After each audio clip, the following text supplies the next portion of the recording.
Hello, everybody. Welcome to the Wednesday live stream. We finally got on Jerry V. Hall to talk about some important things. We're going to talk about a litany of different subjects. We're going to talk about wealth creation, how Jerry did it for himself after living on $350 per month, not because he had to, but because he wanted to, and some different things he went through. Then we're going to talk about some promises that Donald Trump actually kept. We're going to talk about SAB 121 and just how important that is. And we're also going to take a look at just some behind the scenes things that are going on in crypto and everything else. So let's jump in. Jerry, welcome back to the show for the 20th time. Thanks for stopping by. It's great to see you, Rob. Hello, everyone, and Happy New Year to all. Happy New Year. And I asked Jerry to come on because there's been some very bearishness, and I don't even know what the price is today. It could be down, it could be up. People could be super bearish or bullish. I think that most of the people on my channel are very bullish, but when we talked yesterday, you were extremely bullish. And first, talk to us real quick about why you're so bullish, and then if you can get into that, how you did the wealth creation, being in Costa Rica, living on nothing so you could do a specific thing in the background. So kind of just go over that stuff. Sure.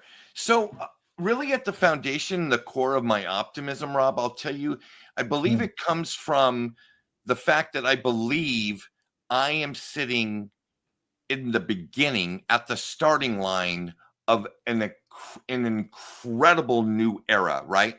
I look back in history and I see how Rockefeller literally took this almost worthless substance, oil, that they basically only used to process into kerosene. And they built it literally, that commodity powered the entire industrial revolution, right?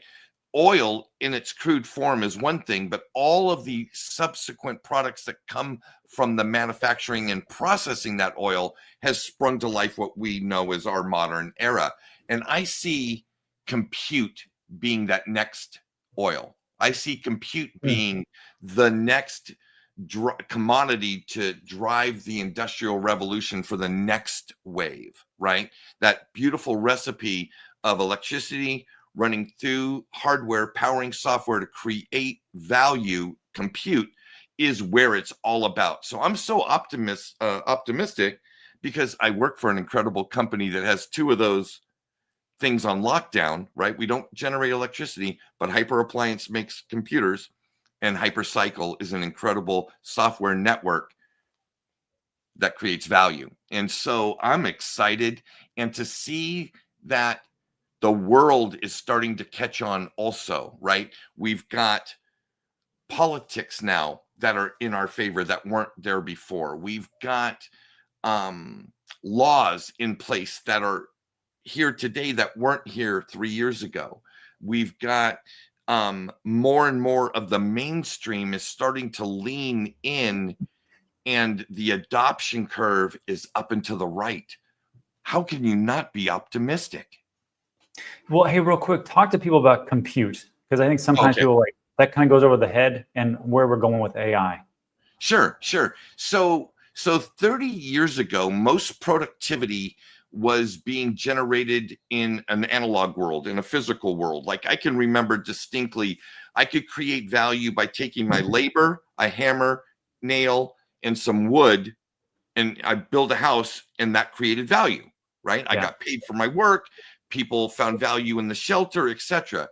Well, so much of our world now in value is being created digitally, ones and zeros, right? And ones and zeros do not exist they don't just exist naturally in nature. You need something to have that happen. Electricity running through hardware, powering software, that's compute. That is compute. And so the need and demand for compute is on a rise, and the supply that we have, the current available supply of compute, cannot meet the projected demands. And so if you know anything about economies, if you have something that people want, they will pay you for it. And the more people that want it for the limited supply of the thing that you have, the higher price you can charge for it.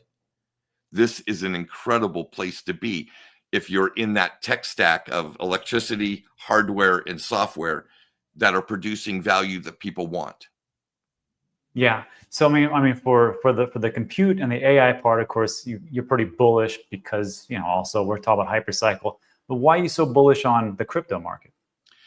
Well, I mean, look at what we've come through, right? The premise and philosophy of, for instance, a digital store of value like Bitcoin that can be exchanged between you and me with no intermediary in between. These are things that weren't available to us, so we always had to jump through hoops, and we don't need to do that anymore. Now the value, that in it by itself is valuable, but the actual price appreciation comes from, again, back to that whole supply and demand thing. How many people want it? How much of it is there to supply them, right? And why I'm so bullish about crypto is this process started a couple years back, where the ability for all segments of mankind, whether it be individuals, families, businesses, corporations, nation states, they weren't all equal. You and I had equal footing. You and I could acquire whatever asset digitally from whatever exchange or human being, and we could freely exchange it. But businesses couldn't necessarily, corporations couldn't, or it was unfavorable for them to do so. Countries were either not in a regulatory position to do so, or just were unsure. But now all of a sudden, look at the last X amount of years, and you've got FASB rules, which are accounting rules for corporations, have made it now where a corporation can hold Bitcoin or gold with the same equal standing. They were not disproportionate in the way they were reported or accounted for. And that just went live January 1st, correct? Correct. It was voluntary in 2024, and now it is the standard in 2025. Gotcha. Okay. And so that's just so. But if you look at the stack, if you look at nation states, what El Salvador is doing, look at, the results are, hey, other nations are like, El Salvador put X in, and they're sitting on X value now. Y is much larger than X. That might not be a bad idea for us. Might not pay that. MicroStrategies has done the thing with valuation, and look at what other companies are looking at doing to mimic that. Success breeds mimicking. And so countries are being successful, corporations are being successful, human beings like you are being successful, the adoption curve looks up and to the right. And for me, that's extremely optimistic. I got to tell you, and it's a funny thing because we have people who are optimistic long term, we have people who are optimistic short term, and I think most of the people on my channel, they're optimistic long term. We have the ups and downs, we have the macro effects, we have some report that comes out that's negative, and people will say, "Oh, it's recession time," and then we'll have something that mildly good comes out, like, okay, bulls, Lambos, yachts, and everything else. But sure. In the long term, I mean, there's just so many tailwinds moving forward. So I really like where we're at, and it's good to see another perspective, which will lead me to the next point before we get into all the news and such. Wealth creation. Because I know when I met you, you weren't in Costa Rica that long, but when we would talk, you were like a miser who would just kind of, just spend very little bit and a little bit here and there. But every time I talk to you, I'm like, well, how are you doing? Is like the investment. You're like, oh, yeah, I got this, and we're accumulating this and this. So talk to us about the big thing, which is the whole point of this first part of the video, was wealth creation. When you and I brought this topic up, one of the interesting elements is that for a lot of people that I interact with, they think wealth creation is about a scheme, right? It's a scheme. It's some recipe, and in part that's true. But I think the biggest ingredient of that is mindset, and I have to thank my friend Nick Black for this. Understanding that wealth creation for many of us is not going to be because we took $1,000 and invested it into a coin that was 0.01 and sold it for $1, right? And made this huge gain, this one-time event that took us from poor to wealthy, right?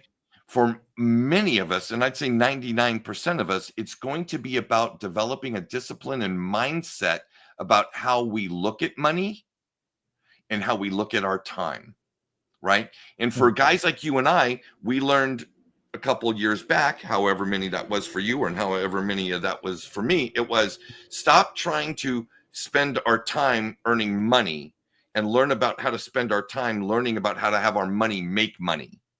Yeah. And so for me, coming from a relatively, lower middle class, hardworking type of place, I didn't get inheritance. What I got was work ethic. Go work. Yeah. And so I switched it from trading my time for money, banging nails and building things for people, to save as much as I can, spend it the least amount as possible, and take all of my extra revenue cash flow and put it into assets that'll appreciate while I'm spending time learning about economies, about networks, about this, about marketing, about technologies, about AI, about Bitcoin, about directing my time from watching senseless novellas on the television to watching a course by Friedman on economics. Yeah, right.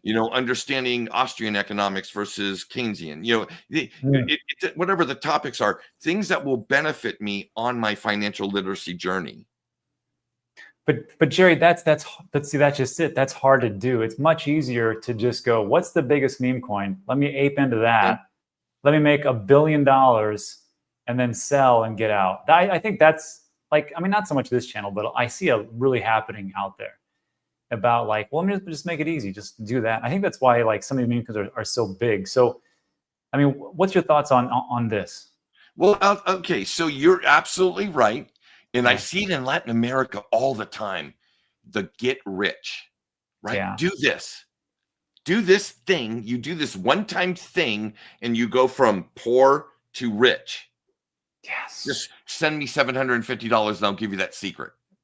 Trust me, bro. Yeah. And the trust me, bro thing. And the truth of the matter is in my 60 years on the planet, that is a unicorn that somebody puts $1,000 into something and then wakes up and it's worth $1 million. It just does not normally happen. What is teachable and repeatable is exactly the process you went through, exactly the process I went through. It's incremental and it's day by day. So therefore, my advice to anybody who wants to build wealth is learn the mindset and discipline of learning and money management, right? Allocation to assets that appreciate greater than the cost of capital, and et cetera, et cetera. Get your financial literacy house in order. Understand the rules of the game that you're playing. Rob, dude, I went to school. I went to college. I went to university. I went to junior colleges. I went to universities. I went to all these educational homes of academia, and nobody taught me about money. I learned that from guys like you and Nick Black and George Gammon and, YouTuber after YouTuber, et cetera, et cetera.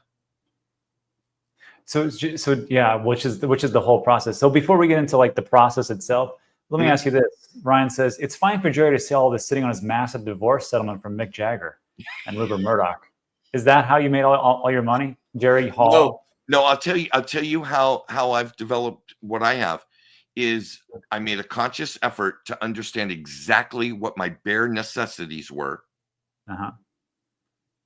And in that, hence moving from the United States to another country that I was not familiar with and didn't speak the language, because I knew financially I could accommodate this new process, this new behavior, this new mindset that I had to adopt if I wanted to get out of the rut that I was in. So I came to Costa Rica and lived on $350 a month for 3.5 years while I put every excess penny into assets like Bitcoin and Cardano and Ethereum and Near Protocol and Avalanche and, blah, blah, blah, blah, blah, blah, blah. Right.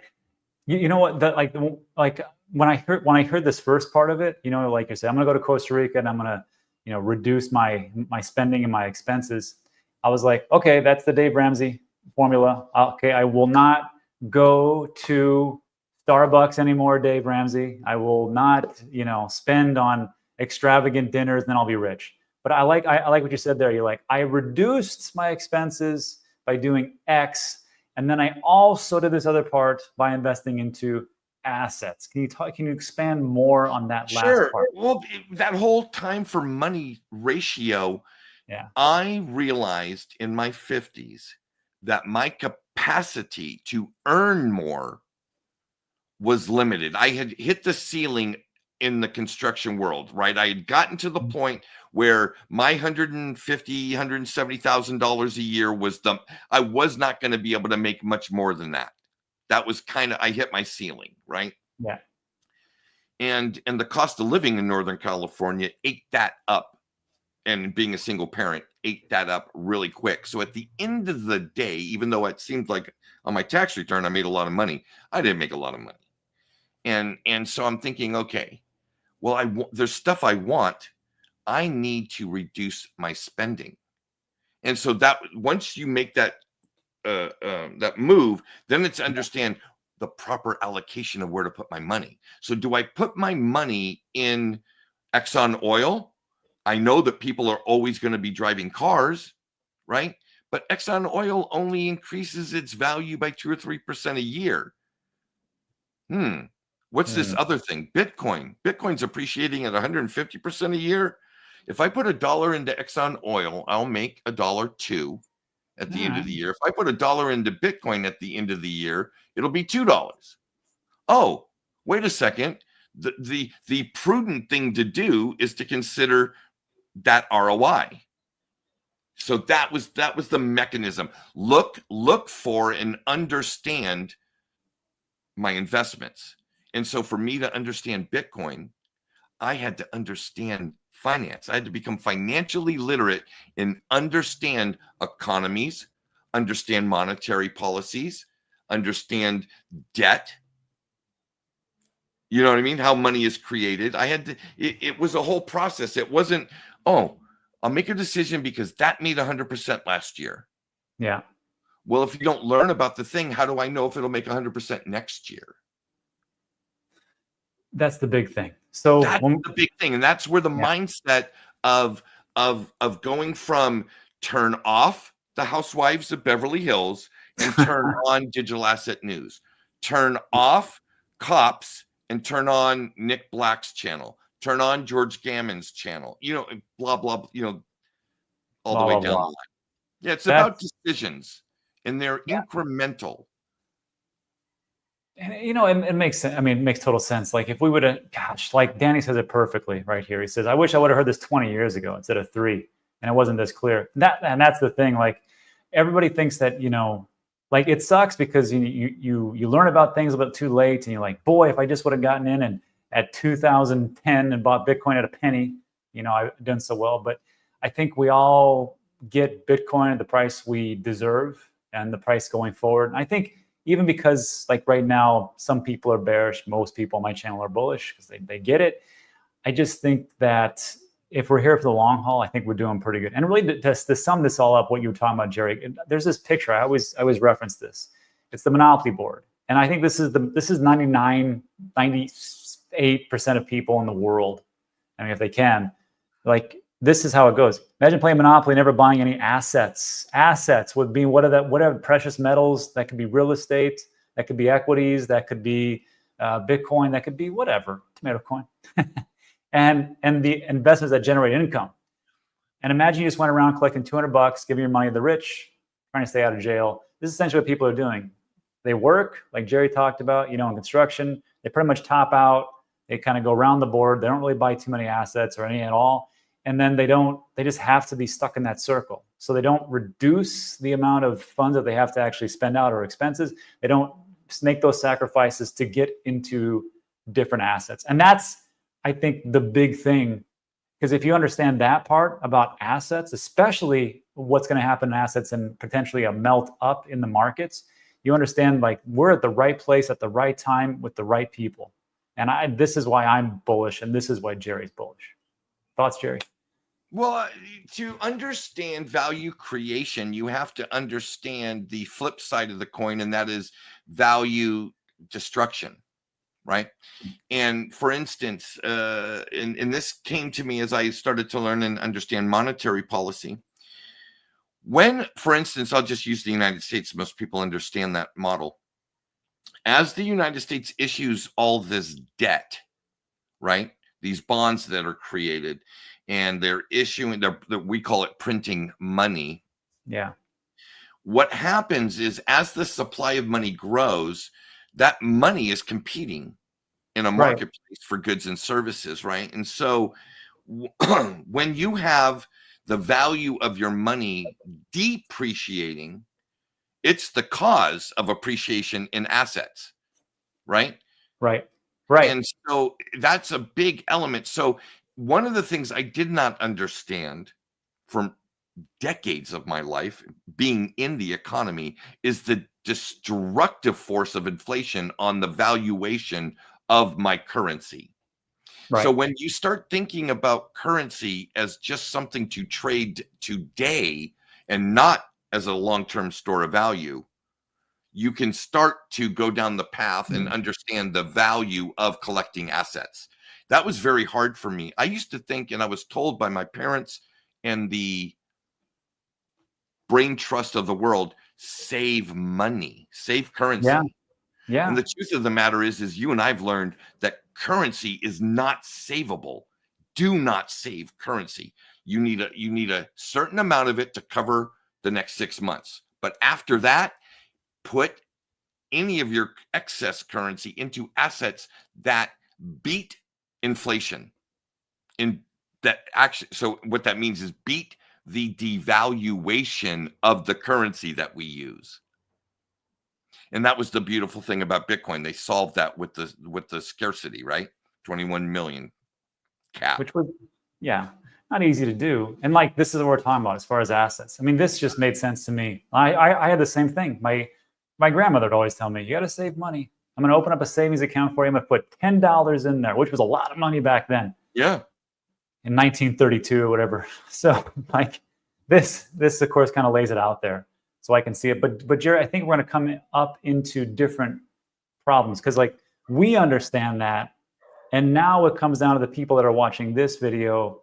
They get it, but it's the vast majority that don't get it. I want to talk to you about this one. We talked about this. We had Captain Armstrong here. He was at the WEF, Economic Forum. And he was just saying like, hey, this is what I think Bitcoin's going to do. And there's a gentleman that's been getting a bad rap, South Africa's Reserve Bank Governor, Lesetja Kangango. I think I spelled that right. And he was asked about digital assets and Bitcoin. And his response, most people just play the last part, which he talks about like, why don't we have a beef reserve? But the very first part, I think, was the more interesting part about what he talks about as far as digital assets. He actually believes in blockchain. But I think the next part is where people are going to run into a roadblock, just like Captain Armstrong here, just like me and Jerry do with our normie friends. So I just want everybody to listen to this. It's like about 40 seconds or so. Let me make sure you can hear it correctly. Take a listen to what South Africa Reserve Bank Governor Lesetja says. Let's take this as a listen. Governor, do you want to comment on that? Do you see South Africa going towards a Bitcoin strategic reserve? No, I can't quite say. I want to distinguish between the technology that underpins this asset and the assets themselves. As a regulator, we do not regulate technology. We regulate activity. So we are technology agnostic. Right. So that's why I had said it's not for governments to decide which assets or which products the consumer should be using. So the technology is very useful. To give you the idea, we piloted a blockchain technology in our payment space with finality in central bank money, and we were able to settle transactions that we settle in a whole day in 46 seconds, 46 minutes. We were able to do that. So the technologies could be useful, and we would look at that, and I don't think that that is a problem. I would have a significant problem with a lobby that says governments should hold this asset or hold that asset without what the strategic intent of government is. Because you see, there is a history to gold. There was once a gold standard. Currencies were pegged to gold. But if we now say that, okay, Bitcoins, okay, what about platinum? What about coal? Why don't we hold strategic beef reserves or mutton reserves or apple reserves? Why Bitcoin? So it's a Sorry, I had to stop because I see Brian Armstrong's face is pretty funny. And I'm not here to bring everybody down. I just don't think he's done the work to understand Bitcoin. So Jerry, we're going to come into contact with this. We're going to come into contact with people like that. What do you say there? Because I mean, he had a point about gold and how it is, but what can you tell? Paradigm shifts are really interesting, and I think that Bitcoin represents a paradigm shift in the way that the world understands value on many different levels, transactionally, value, long-term appreciation, understanding it in relationship to inflation and the depreciation of value in our currency, all these type of things. So paradigm shifts are interesting in that those who are most in need or most in danger are most likely to change. Those that aren't won't, right? I know that my mother, bless her heart, she's passed now. She was very slow to change. Matter of fact, she did not change until her life was on the line. There were a lot of behaviors that she had that she would not change because it wasn't present. There wasn't this great need. And so as the world is headed down the road of financial disaster, which every government on the planet is either insolvent or heading to insolvency. And that reckoning comes, those who are like, here's the case in point. El Salvador was most in need. So they took this big risk, and look, it happened to work out because we understand the underlying mechanics of how it worked out, but not a lot of people are willing to put in that 100 hours to figure out that something is real versus maybe not. Maybe not. And I think it really comes down to just the basics. Like I showed these two images. I think if people understand this and why this happens, this isn't because of Elizabeth Warren talking about the greedy corporations that just keep raising those prices. No. I think if they realize about like where inflation comes from, like Milton Friedman said, inflation comes from one place and one place only, and that is the government. The government creates inflation always.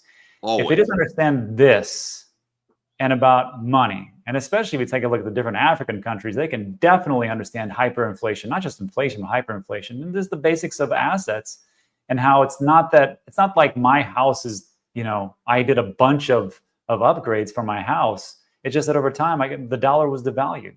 The fiat was devalued. And once you understand that, and then where Bitcoin has gone over time, not all digital assets, but over time, I think that's the big thing. And once you do that work, then you'll understand. The basics is just this. If you show people this, and they don't know why this is, you can tell them about inflation, and then you can get to Bitcoin. I think that's my main point there. Yeah.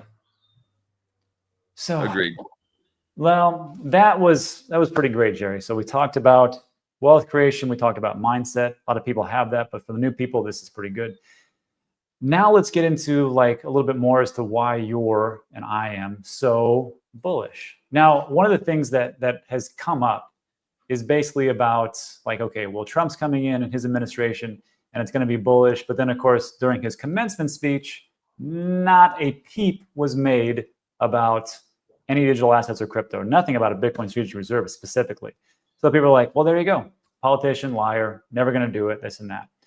I think it's important to note about the things that are being done, because if we see the things that are the promises that have been kept, the other campaign promises potentially could have realization. And one of those big things, which everybody has talked about so far, is Ross Ulbricht. And apparently it wasn't just, he didn't just commute his sentence, he gave him a full pardon, meaning you are free and clear, and the crimes and criminality that you had before are wiped away. Correct me in the comments section for the legal aspect, but I believe that is what a full pardon actually means. I can tell you that is exactly what it means, having received one myself. Oh, very nice. Was that from Biden, or who was that from? No, it was from Jerry Brown, the governor of California. Oh, this ought to be a good story. If anyone wants to hear that story, we'll do that in the next one. So on top of that, I know people were, I mean, there was a lot of emotion about this one. People, of course, for the libertarian movement were very happy. Again, Donald Trump did say, day one, we're going to do this. So his first full day, he did it. And then but people were saying, well, wasn't that like the worst place of all time? Look, I just took a look at Silk Road and what they actually sold. I can find this stuff down the street right now. Well, maybe not DMA, but look at these prices. First of all, 23 Bitcoin for crystal MDMA rocks. That must be some hell of a compound right there. Exactly. And volume is 2 Bitcoin. I don't know about that. Weed, I don't want to get booted from YouTube, but citalopram, antidepressants, hash, and then here's the stuff that was being sold there.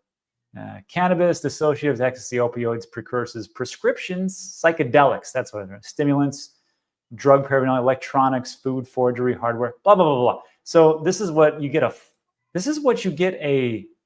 a 1 year, or excuse me, a lifetime sentence. It's crazy to me. Jerry, what are your thoughts here? My first thought when you showed me that picture is the guy that was selling the MDMA. Can you imagine having stuck those 23 Bitcoin in your wallet and like forgetting about it, right? Because you're high. If you're selling drugs, you're probably using drugs, and you get high and you forget about it, and then you watch digital asset news and it reminds you, oh, that was me. And you find the laptop with the wallet on it, and it's got 23 Bitcoin in there. Oh, what a great day that is. What a great day that is. Now you got a new subscriber who's optimistic. Yeah, extremely optimistic. Like, hey, thanks for doing it. So like when I saw that, I was like, this is gonna be a pretty good administration. Let's see if he can keep all those promises and go down there. But yeah, I agree. So we had that piece, but then there's something brewing in the background besides a Bitcoin strategic reserve. And I had lost track. I had lost my thought process on this one. And so I got this from Eric Weiss. Eric Weiss, crypto asset manager, investments group, board of directors at Core Scientific, Bitcoin 2013. And he said, the imminent repeal of SOB 121 is the single biggest catalyst for price appreciation. Banks' ability to custody crypto means you'll be able to borrow against your crypto. So if you don't remember, SOB 121, it was actually voted in by the Senate. I think it was a 60-38 split. It wasn't enough for a supermajority. And then President Joe Biden, the previous one, did a veto and said, nope, we're not going to allow that to happen. And even the House they failed to override the veto. And now here we are. So we've got someone who's saying, like, look, you're going to, once this goes through, which it will go through now, I think, you'll have banks be able to custody Bitcoin digital assets. Then you can borrow against your crypto. I'm not personally going to do that, but sure. And then he says, this is interesting. Similarly, what would the price of real estate be if there were no mortgages and you had to pay in cash? Jerry, what does this mean for you? Well, what it means to me, if you do not have the ability to borrow, means that you can only purchase with what you have, right? Yeah. And I don't know about you, but in my entire 60 years on the planet, I've never had enough cash in my account to buy a home. Never. I have never had an extra $450,000 to buy the home, and or 500 or 800 or whatever the price was. And so the ability to borrow against collateral is one of those mechanisms that we've learned when we start learning about financial literacy, is a way to step up financially, right? We call it leverage, but it's a really in the world of real estate with mortgages, it's very appropriate leverage. And the reason why it's appropriate, do you remember the Nexo Celsius days where you could borrow against your Bitcoin, but the price of the Bitcoin at any given moment was the value of the collateral? So the value of the collateral was always moving against a static interest rate and a static borrowed amount. So if I borrowed 100 grand on $200,000 worth of Bitcoin, which in the real estate world is almost unheard of, it's always 80-20. Right? Yeah. You borrow 80% of the value, which is, allows people to buy homes. Right. 50% in crypto in the real estate world is like, oh, wow, you're really leaving a lot of equity on the table. But in Bitcoin, because the price of Bitcoin's constantly moving, that 50% could become 10% or 90% in an afternoon. Yeah. And so that volatility, that mark-to-market pricing of the asset that you're using as collateral really makes that model of borrowing unusable. But if banks do it and we can apply mortgage amortization math to borrowing against our asset, can you imagine putting 5 Bitcoin in the bank tomorrow, 510 grand or whatever it would be worth, and borrowing $250,000 against it at 3% for 30 years? Yeah. What productivity could you come up with to have that 250 grand you borrowed go to work? What would Rob today, knowing what you know, as financially literate as you are, what kind of value could you create with that 250 grand that you borrowed at a static rate with a mark to market price one time of the loan? So when you borrowed the money, the Bitcoin was worth 500 grand, and that would always be what the bank thought the 500 grand was worth. That would be, that's the big rub right there. You have to do that, because like in mortgages and houses, apartments, land, it usually doesn't depreciate vastly like that. So there is no like, hey, well, even if it does depreciate, it never changes the loan. So here's the thing: when you get a mortgage on a home, the value of the collateral is set at the time of the underwriting of the loan. It never changes. So you could buy that beautiful $1 million home in Puerto Rico, right? Get your loan set for 30 years. And even if real estate went in the absolute toilet and your home was only worth $100,000, the underwriters would not come in and reevaluate the home and therefore change the scheme of your loan. And you get a margin call on your house and get evicted. That isn't at all how amortization loans work. Right. You set the price one time at underwriting and it never changes. Right. And I think it's because the banks know that, okay, well, if this happens to us and things collapse, I mean, as far as like going back to 2007, 8, and 9, I had a couple of friends who crushed it back then because they saw that things were coming. They waited for everything to collapse. They didn't buy the absolute bottom, but they bought a lot of houses and a lot of apartments. And all they had to do was just hold for 2, 3, 4 years. Exactly. And they were massively in money. So like when banks and these laws that were passed, they go, okay, well, everything appreciates because it's going to be government controlled. And the government knew it was going to happen because they're like, we're going to keep printing money. And of course, when that happens, it's just a big cycle, right? That's why they get it. But for SOB 121, for like we just talked about, like if you can peg that Bitcoin the time that you get the loan, then all the things go away. And there are no more margin calls or craziness like that. Like for me, I'm not doing it, right? But if something happens like what you just talked about, Jerry, as we move forward again, like taking a look at that piece, I could see where it could be of value to definitely do it, for sure. I'm taking the other side of that coin, Rob. The moment I can get an amortized loan on my Bitcoin that sets it like a home mortgage, I'm doing. I'm doing in a heartbeat. What do you? If you look at history, right, financial literacy history, America and the citizens of America had the greatest wealth creation because of the invention of the mortgage. The ability to acquire a larger sum of value with X. I could acquire $100,000 worth of value for $10,000 or $20,000. Yeah. I like saying it. It makes total sense. But for me, I have PTSD. I will let everybody do that, take those loans out, and I will wait until the bear market and say, okay, which one collapses? Which bank collapses? I did okay, the nobody same collapsed? thing. Okay, good. I took loans out against my crypto in 2020 and 2021, and I got burned also. But I'll tell you, the whole point of learning, right, is learning from our mistakes. I won't do that same type of thing again where my asset is constantly mark to market changing in value. But if I can amortize a loan like a mortgage against my crypto, I'm in. 30-year loan on Bitcoin at 150 grand, even if Bitcoin goes down to 10 grand, it'll never be underwritten. Yeah. That's the point. Don't refinance stuff. Just get your rate, get your loan the way you like it, and then move on. Well, that's all great. And it's good to see about what's going to happen. And since we're hypothesizing what's going on and what the future holds, which we don't necessarily know, there is another big narrative coming out, not just SAB 121, but AI.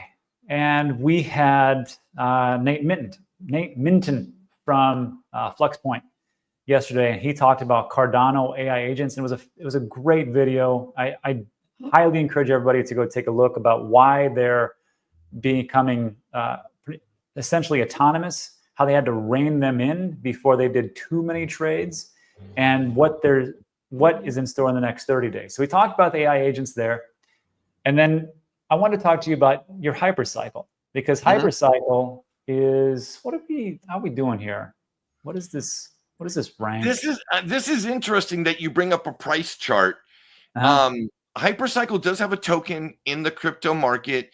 And obviously, anytime you have a token in the crypto market, things like total supply, max supply, market cap, all these things give people, the people in that market, a sense of its value. And I will tell you the interesting element about HyperCycle is that HyperCycle's value is not derived from its token price or its market cap in CoinGecko. HyperCycle is a company that basically created this incredible internet for AI, and it's all about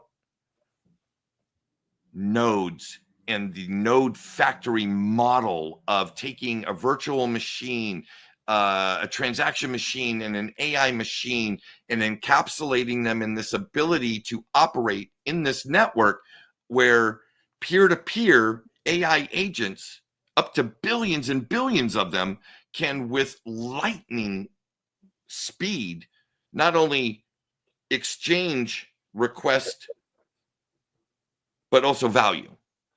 Right.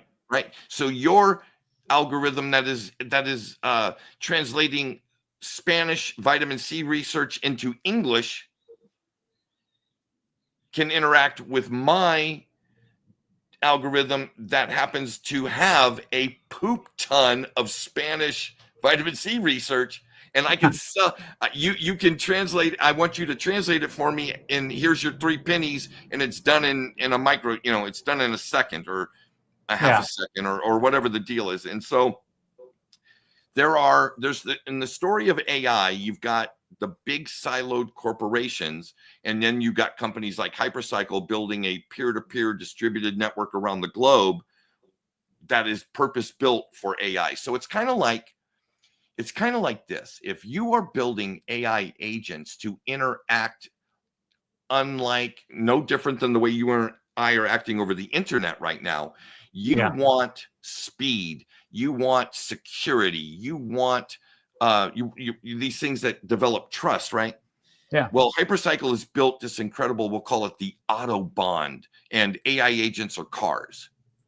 And the regular paths for AI to interact in the ways that you and I interact, it's kind of like a Lamborghini driving down a road with potholes that hasn't been well maintained. No, that's the truth. AI, the scale and speed of AI is so far beyond you and I. Like, you and I don't mind this. This is perfect for you and I. But it might not be perfect for AI. Okay, so that's one thing. I'm glad that you brought this up. Nate is an incredible guy, so I do encourage everybody who watches you. If they didn't catch yesterday's episode, go watch it. He's a solid human being. At HyperCycle, one of the things that we're very invested in is educating people, because when you are an owner operator of a HyperCycle node factory, it's not like owning a node on a Cardano network where you're basically measuring the state of the blockchain at any given point. That's a very passive way to be a node operator owner on the Cardano network, is just you're basically keeping track of transactions and blocks and that type of stuff, which is really needed, but it's very passive, right? It's kind of a set it up, make sure the internet's connected, make sure the electricity is flowing through it, and you just kind of walk away and you can monitor and check it whenever you want. Nodes in the HyperCycle network are literally set up to be literal businesses, and you can be as passive or active in that management as you choose, right? You could put a AI machine in your node that translates Spanish to English vitamin C research, and you might make 5 or 6 jobs a year from various academic enterprises, or you could be managing that node, really actively operating that and looking at the AIs that are doing the most work, garnering the most money, and point your node towards that. Have your node facilitate more of that for more people. So it takes up some learning, right? It's a one of these shifts, paradigm shifts. We're going from this to that. And so one of the things that we're putting in our new upgrade enhancement program called C8 is an educational component. 999, 9 hours, right? Yeah. 9 days, 9 weeks. And so what I'm offering to your viewers is for the first 5 new followers at the HyperCycle X account and the first 5 new subscribers on the HyperCycle YouTube channel, I'm not only going to provide them a node factory, but an educational course for them to master how to maximize their wealth creation with their new node factories. And I'm really excited to be able to do that.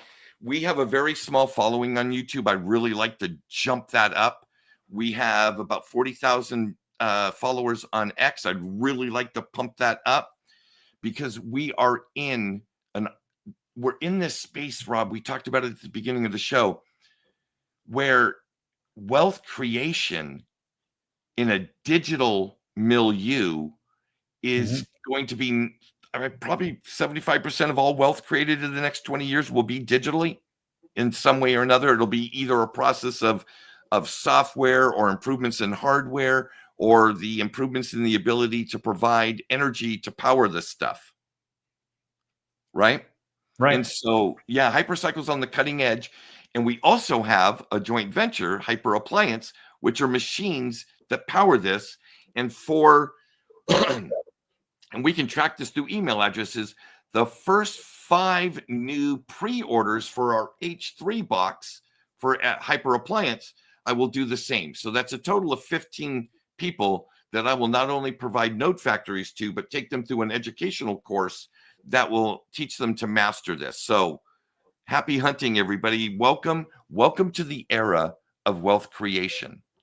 Great. So Jerry, you're giving away nodes for HyperCycle for the first 5 people who sign up on the X account? The next 5 followers. Yeah. Right. And the same with the YouTube subscribers, and the same with pre-orders on the Hyper Appliance H3, which you can find at hyperappliance.io. I don't have that one. Let's see. Hyper Appliance. There you go. Just type in Hyper Appliance, it'll come right up. And also, didn't you guys just have a new partnership? Oh, this is Hyper Appliance. Yeah. I got one of these. I have one. I sent one of these to you. Yeah. All right. So there we go. I'll add that to the description. And you'll see that tab. It says the H3 pre-sale. See where it says H3 pre-sale? All right, here. That takes you to a little thing, and you can sign up, put a deposit for the new iteration of and this new iteration is going to be something else. We're building it so that not only is it like optimized for AI and the HyperCycle network, but also you'll be able to run a Cardano stake pool on it. We're going to have a whole line of products for all kinds of blockchains. So if you want to participate and provide compute to Cardano network or Avalanche or Near protocol, or fill in the blank, the ones that are appropriate for the size and scale of the machines that we got, you'll be able to do that. And it is going to be a way for people to truly provide a decentralized infrastructure for their decentralized networks that they believe in and want to be a part of. Gotcha. All right, I just added that to the links in the description. Hyper Appliance H3. So yeah. Well, Jerry, that was a lot of stuff. Don't forget about Tomato Coin Finance. Big meme coin on the rise. Big meme coin. Hey, real quick before we get in the Q&A, talk to us about, like, again, that new partnership, YMCA or something like that. So yeah, HyperY. So one of the HyperCycle is not, we don't build AI and we don't provide computation. We're a network to facilitate all these things. Just like TCP is this incredible network that allows you and I to use voice over and video over IP protocols. So the YMCA, because it's so diverse, right? 120 countries, you got all these different languages.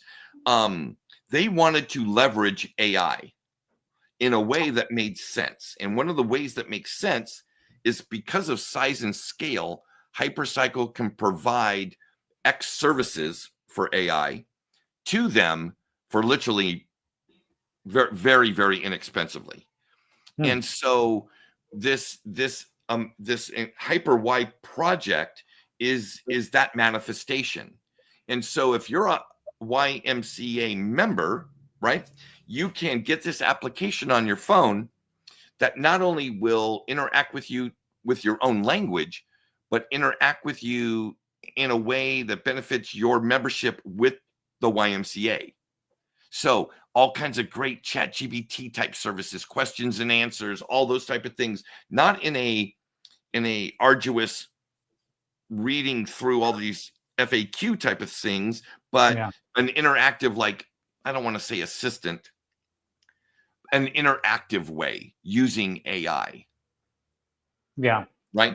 As well as other things. And that you can iterate and build on it with ease, as opposed to anybody that's built an app. You know that iterating applications is an arduous journey. Well, when you're using HyperCycle, it's just a matter of iterating the aim. The network, all that stuff stays the same. So it's it brings an ease of iteration for it in the future, which is a benefit to the YMCA, because they don't need to spend millions of dollars of software development every year just to maintain an application. Well, that's pretty cool. I mean, you guys got, that's a pretty big get to get the YMCA. I mean, and more is coming. Rob, you and I were around before the internet, and we remember life before the internet. And we remember when the internet came upon us, there were a lot of questions. I don't know. It's unknown. What's happening? I think AI is the same for a lot of us. I'm in the industry and I don't feel competent to really speak about it because I don't know what's going to be brought to the table 6 months from now. No, I don't know. That's how, and that's one of the exciting, optimistic things about it. It is a brave new world. So let's lean into it and not be afraid of it, but also, be cautious enough to not do silly, stupid things. Yeah, and check this out. I mean, we all know it's going to be big, but I mean, how big? This is how big. There was a press conference yesterday. It's from a friend of the show, Simon Dixon. He posted this yesterday, and Trump in America announced a $500 billion. That's $500 billion AI initiative with OpenAI, Oracle, and SoftBank. Yes, that's not the small guys. That's just the big guys. But if it's at some point, it'll trickle down. Listen to this. This is 28 seconds. Listen to what he says. Technology giants are announcing the formation of Stargate. So put that name down in your books, because I think you're going to hear a lot about it. in the future, a new American company that will invest $500 billion at least in AI infrastructure in the United States and very, very quickly, moving very rapidly, creating over 100,000 American jobs almost immediately. That's crazy. So yeah, like I know people talk about AI and we're like, it could be big, could be good. I'm just telling you, like this is the narrative alone. And there's a reason why the NVIDIA CEO said, you know, if we're talking about AI agents, that's what we have access to these days, and a bunch of other stuff, learning large language models. It's $1 trillion industry. That's what he said. And that's why, like, when I hear about like projects that are doing AI, I'm like, tell me more. So anyhow, that's a lot of stuff, Jerry. 55 minutes. Before we get too far off base, let's take some questions, huh? Okay. All right. So first, Oscar says, why did Rob say that people are bearish? Why would anyone be bearish at this point? That's a great question. And then Mullet says, just take a look at his X account. But yeah, I don't like the people that you hear are bearish. Like, Jerry, what's the argument against the bullishness that we all feel? Are we just over exuberance? And like, what could bring us down? Let us say, what could bring us down? Well, there's a lot of things that can bring us down. The black swans happen, right? COVID. Did anybody see COVID coming 6 months before it shut the whole world down? No. Okay. So black swans happen. Let's put that to the side. I think probably at the heart of being bearish is just a lack of information, right? I'm the first one to tell you, Rob, in the beginning of 2017, I had already begun a very feverish investment financial literacy journey. And people told me about Bitcoin. Matter of fact, I was at a poker table. A guy went broke and said, and this is in 2017, I will give you 100 Bitcoin for $500. What? He went broke but I didn't know what Bitcoin was. I'm like, I don't know what, Was his name Bobby? That sounds like a friend of mine. Oh, no, go ahead. And anyway, so come to find out, Bitcoin at the end of that year went up to $18,000 a coin. And I'm thinking for $500, I could have had 100 of these, 9 months ago. Oh, yeah. But the point was, even then I went, well, I don't see the value. I don't see it. And that's the thing. That's the thing. So we all learn at our own pace, right?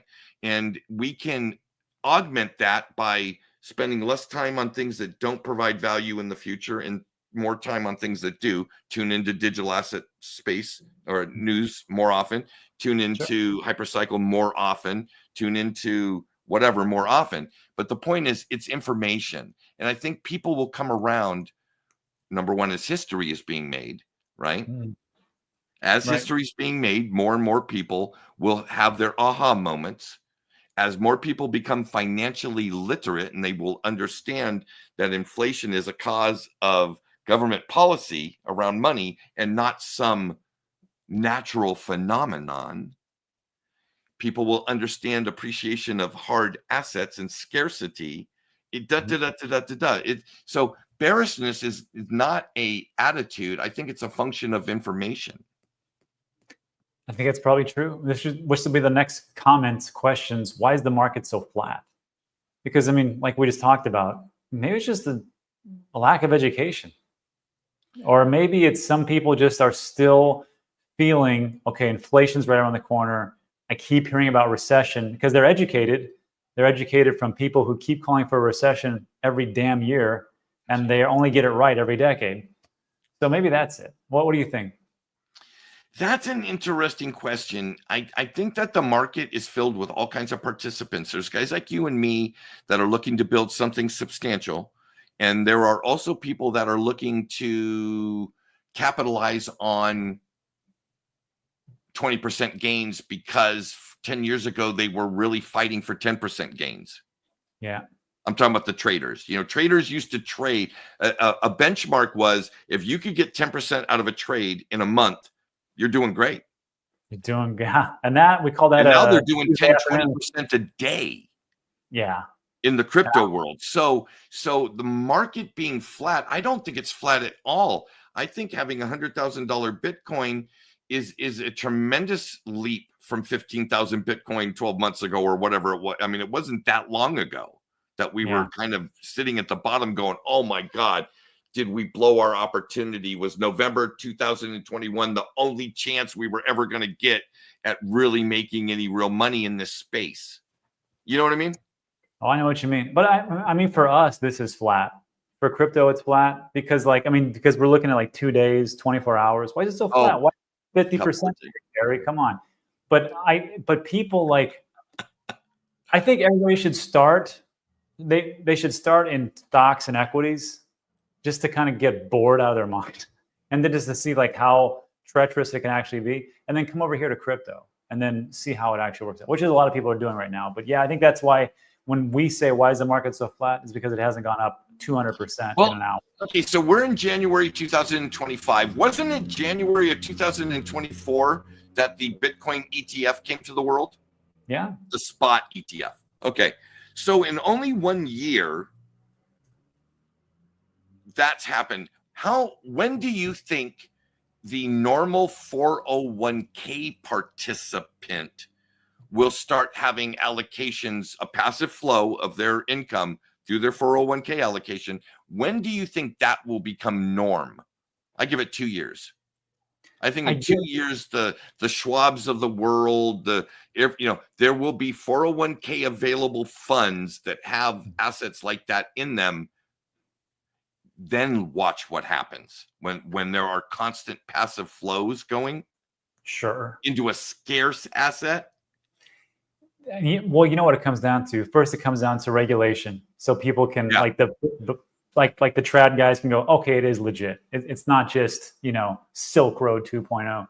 And then once that happens, then they start to advise their clients because the clients trust them and say, hey, maybe we should allocate 2%, 1%, 2%, 3% to this crazy thing called Bitcoin. I know it's $250,000 now, and I know I missed calling it at 100,000, but now that the government is saying it's okay and there's a strategic reserve in these states, now we should do it. But yeah, just to really quickly zoom out, this is what we've done.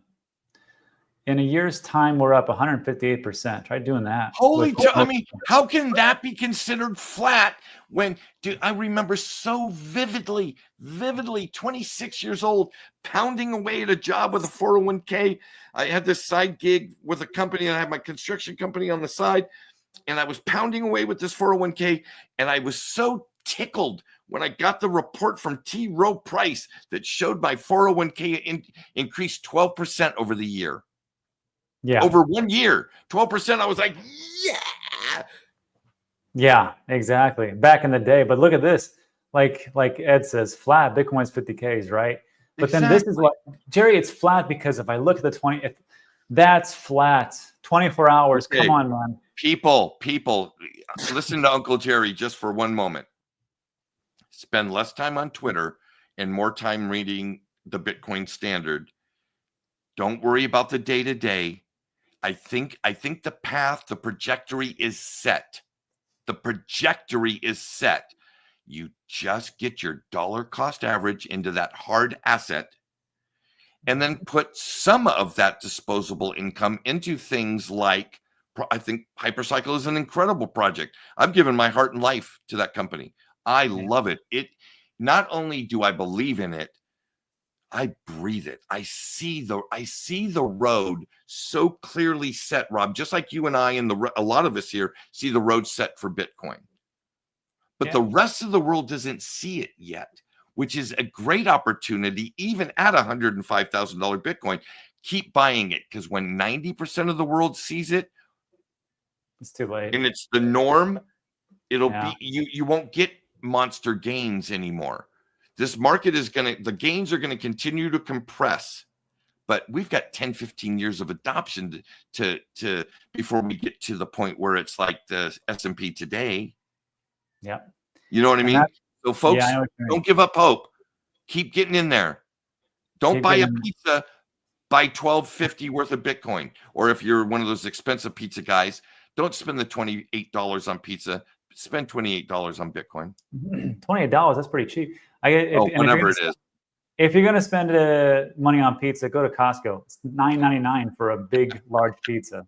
Anyhow, everybody, I think that's a good way to wrap it up for some pieces of knowledge. So Jerry and everybody, thanks for coming in, listening, discussing, asking questions. But that's it. Again, the links for everything we talked about will be in the description. But Jerry, thanks again for stopping by. Thank you, Rob. I always like being on your show. You've got a great audience. Even the one guy that gave me shit about living in that hovel 3 years ago. Oh, he's a millionaire and he's living in a dump, blah, blah, blah, blah. Yeah.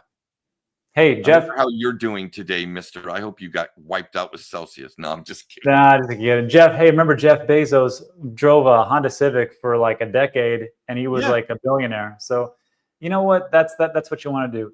I don't want to get wrench attacked. Anyhow, that's it for today, everybody. We're going way over. Thanks so much. We'll see you guys in the next one.